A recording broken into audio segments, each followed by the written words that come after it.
السلام عليكم ورحمة الله وبركاته. الحمد لله الذي أنزل علينا الكتاب ولم يجعل له عوجا وجعل لنا رشدا وجعل سيد الأنبياء لنا هاديا ومرشدا وأفاض على العالمين برا وإحسانا والصلاة والسلام على سيد الأنام وعلى آله وأصحابه الكرام أما بعد. সুপ্রিয় শিক্ষার্থীবৃন্দ, যে যেখান থেকে আমার এই ক্লাসটি দেখছো সবাইকে অন্তরের অন্তঃস্থল থেকে মুবারকবাদ জানাচ্ছি, অভিনন্দন জানাচ্ছি। আশা করি আল্লাহর রহমতে তোমরা সবাই ভালো আছো, সুস্থ আছো। আলহামদুলিল্লাহ, আমিও ভালো আছি। প্রিয় শিক্ষার্থীবৃন্দ, আমি আলোচনা করছি আল-লুগাতুল আরাবিয়াতুল ইত্তিসালিয়া আর প্রথম বর্ষের আরবি প্রথম পত্র আল-লুগাতুল আরাবিয়াতুল ইত্তিসালিয়া এর প্রথম অধ্যায়ের দ্বিতীয় পাঠ, কবিতা লাকাল হামদ। আমি এই পাঠটিতে ইতিপূর্বে দুটি পর্ব আলোচনা করেছি। আজকে লাকাল হামদ কবিতার উপর আমার তৃতীয় পর্ব এবং এটি শেষ পর্ব। আমি আশা করছি এই পাঠটি এ পর্বেই শেষ করে নেব ইনশাআল্লাহ। প্রিয় শিক্ষার্থীবৃন্দ, তাহলে ক্লাস কথা আর না বাড়িয়ে আমরা তৃতীয় পর্বে কি তোমাদের জন্য রয়েছে তা দেখে নেই। প্রিয় শিক্ষার্থীবৃন্দ, স্ক্রিনে চলে আসছে লাকাল হামদ কবিতার অবশিষ্ট বয়াতগুলো। কবি উমাইয়া ইবনে আবি সালতের লেখা পংক্তিগুলো। আমি প্রথমে এই পংক্তিগুলো তোমাদেরকে পড়ে শোনাচ্ছি, তারপর সংক্ষেপে এর তাশরিহ ব্যাখ্যা প্রদান করব আরবিতে এবং তারপরই তোমাদেরকে বুঝিয়ে দেব বাংলা ভাষায় এর অনুবাদ। তাহলে শুরু করা যাক। فسبحان من لا يعرف الخلق قدره ومن هو فوق العرش فرد موحد هو الله بارئ الخلق والخلق كلهم إماء له طوعا جميعا وأعبد ملك السماوات الشداد وأرضها يدوم ويبقى والخليقة تنفد.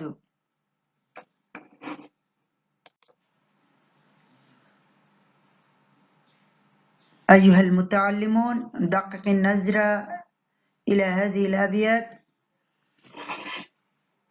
هناك في البيت الأول تكلم الشاعر العلام عن تنزيه الله عز وجل وتقديسه عن الشرك وتوحيده، حيث قال: سبحانك يا رب العالمين إنك منزه عن الشرك والرجس وعن كافة العيوب. ومن العجب أن من الخلائق من لا يعرف قدرك ومنزلتك، كما قلت: ما قدر الله حق قدره. وأنت يا ربي مالك للعرش العظيم ومهيمن عليه، وأنت الواحد الأحد، لا مثل لك في الخلق ولا في الصفات، معيارا لقولك الكريم: ليس كمثله شيء وهو السميع العليم. أيها المتعلمون، وكذلك بين الشاعر العلام في البيت الثاني عن شأن الخالق ومنزلته، حيث يقول: إن الله عز وجل خلق الخلق كلهم من الجن والإنس والأشجار والبحار والنباتات وما إلى ذلك، والخلق كلهم يسلمون له ويعبدونه طوعا وكرها، كما جاء في القرآن: وله أسلم من في السماوات والأرض طوعا وكرها.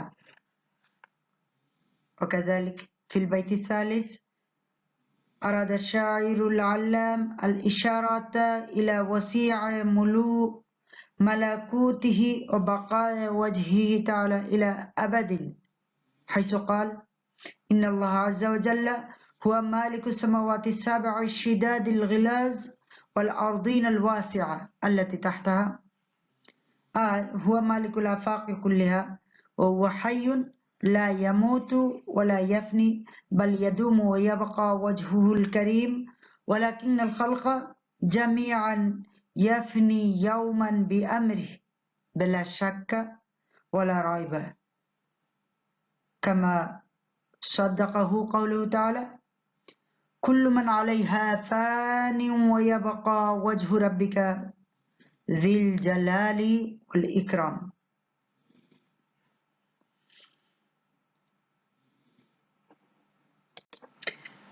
প্রিয় শিক্ষার্থীবৃন্দ, আশা করি তোমরা বুঝতে পেরেছো, কিছুটা হলেও অনুধাবন করতে পেরেছো। কবি প্রথম পংক্তিতে মহান রাব্বুল আলামিনের পবিত্রতা ঘোষণা করেছেন, পাশাপাশি তার ওয়াহদানিয়তের ঘোষণা দিয়েছেন। পরের পংক্তিতে কবি আল্লাহ রাব্বুল আলামিন যে এই বিশ্বলোকের স্রষ্টা এবং বিশ্ব ব্রহ্মাণ্ডের সবকিছুই যে তার অনুগত তার বর্ণনা প্রদান করেছেন, এবং তৃতীয় পংক্তিতে আসমান জমিনের স্রষ্টা আল্লাহ রাব্বুল আলামিন সে ঘোষণা দিয়েছেন, এবং এই সবকিছু বিশ্বলোকের বিশ্ব ব্রহ্মাণ্ডের সবকিছুই নশ্বর, একদিন ধ্বংস হয়ে যাবে। শুধু মহান রাব্বুল আলামিনের জাত, মহান রাব্বুল আলামিনের সত্তাই যে অবশিষ্ট থাকবে সে কথাই তিনি তুলে ধরেছেন।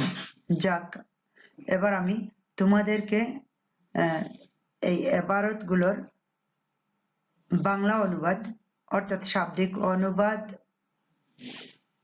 বুঝিয়ে দিচ্ছি, মনোযোগের সাথে লক্ষ্য করো। ফাসুবহানা মান লা ইয়ারিফুল খালকু কাদরাহু, কবি বলছেন ফাসুবহানা, সুবহানা আনিল উয়ুব, আল্লাহ রাব্বুল আলামিনের সত্তা সকল দোষ ত্রুটি থেকে মুক্ত, সকল দোষ ত্রুটি থেকে মুক্ত ওই সত্তা।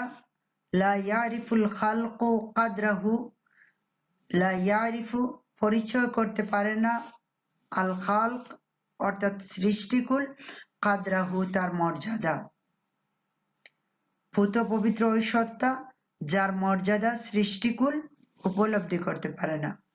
ওমান হুয়া ফাওকাল আরশি, আর তিনি রয়েছেন আরশের উপরে, ফারদুন মুওয়াহ্হাদুন, ফারদুন একক অদ্বিতীয় হিসেবে, আর তিনি একক অদ্বিতীয় সত্তা, তিনি আরশের উপরে রয়েছেন। হুয়াল্লাহু বারিউল খালক, দ্বিতীয় পংক্তিতে কবি বলছেন হুয়াল্লাহু বারিউন আই খালিকুন, আল্লাহ তাআলা হচ্ছেন বারিউল খালক, সৃষ্টিকুলের স্রষ্টা, ওয়াল খালকু কুল্লুহুম ইমাউন, আর সকল সৃষ্টি তার দাসী, লাহু তাওআন জামিআন ওয়া আ'বুদু, সকলেই স্বেচ্ছায় তার আনুগত্য করে, তাকে অনুগত, ও আ'বুদা, এবং সকলেই তারা তার দাস। আমি আবার বলছি, হুয়াল্লাহু বারিউল খালক, তিনি হচ্ছেন ওই আল্লাহ যিনি সৃষ্টিকুলের স্রষ্টা, ওয়াল খালকু কুল্লুহুম, আর সমস্ত সৃষ্টি, ইমাউন লাহু তাওআন জামিআন ওয়া আ'বুদু, সকলেই তার আনুগত্য করে তাকে, সকলেই তার অনুগত এবং তার দাস এবং দাসী। মালিকুস সামাওয়াতি শিদাদি ওয়ারদিহা, আর তিনি মালিকুন অধিপতি, মালিক। as-সামাওয়াত, সামাউন শব্দের বহুবচন, সামাওয়াত আসমান সমূহের, আশিদাত তার সিফত সুদৃঢ়, ওয়া আরদিহা এবং জমিন সমূহের, তিনি আসমান এবং সুদৃঢ় আসমান এবং জমিন সমূহের প্রতিপালক, অধিপতি, মালিক। ইয়াদুমু, তিনি সদা থাকবেন, ওয়ায়াবকা, এবং অবশিষ্ট থাকবেন, অর্থাৎ তিনি আছেন এবং থাকবেন সবসময়। ওয়াল খালিকাতু তানফাদু, কিন্তু সৃষ্টিকুল তার মতো নয়। খালিকা, সমস্ত সৃষ্টি একদিন, তানফাদু, নিঃশেষ হয়ে যাবে। প্রিয় শিক্ষার্থী বৃন্দ, আশা করি বুঝতে পেরেছ।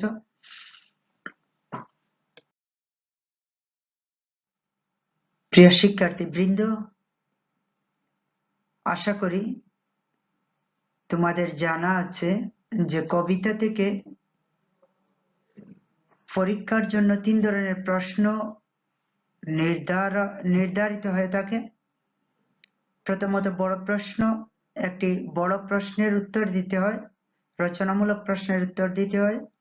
দ্বিতীয়ত একটি ছোট প্রশ্নের উত্তর দিতে হয় এবং তৃতীয়ত একটি উদ্ধৃতির ব্যাখ্যা প্রদান করতে হয়।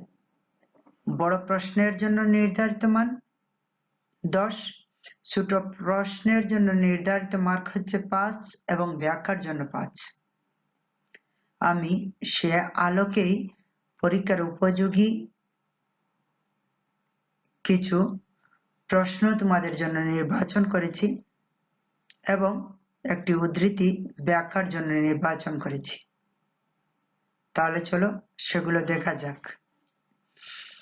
প্রথমে তোমরা দেখতে পাচ্ছ প্রথম চার্টেই দুটি প্রশ্ন রয়েছে, আলিফ এবং বা।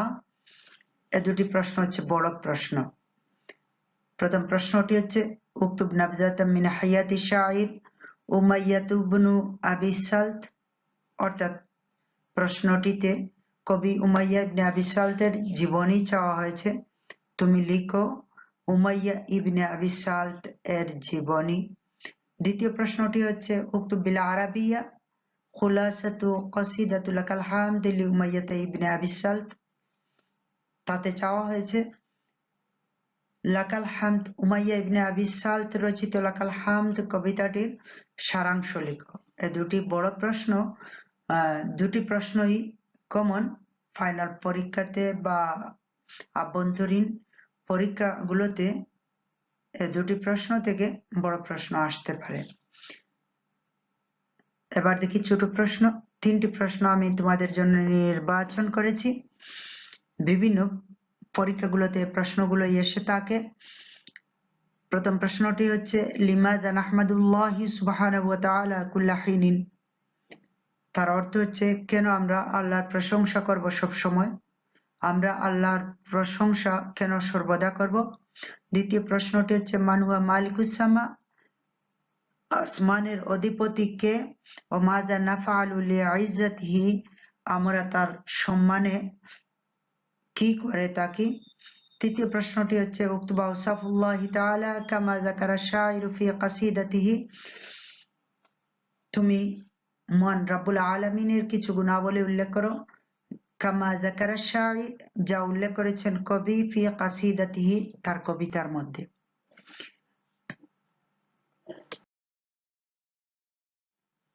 প্রিয় শিক্ষার্থী বৃন্দ, তোমরা দেখতে পাচ্ছ স্ক্রিনে একটি উদ্ধৃতি হুয়াল্লাহু বারিউল খালকি ওয়াল খালকু কুল্লুহুম ইমাউন লাহু তাওআন জামিআন ওয়া আবদু। এই উদ্ধৃতিটি আমি তোমাদের জন্য নির্বাচন করেছি ব্যাখ্যা করার জন্য।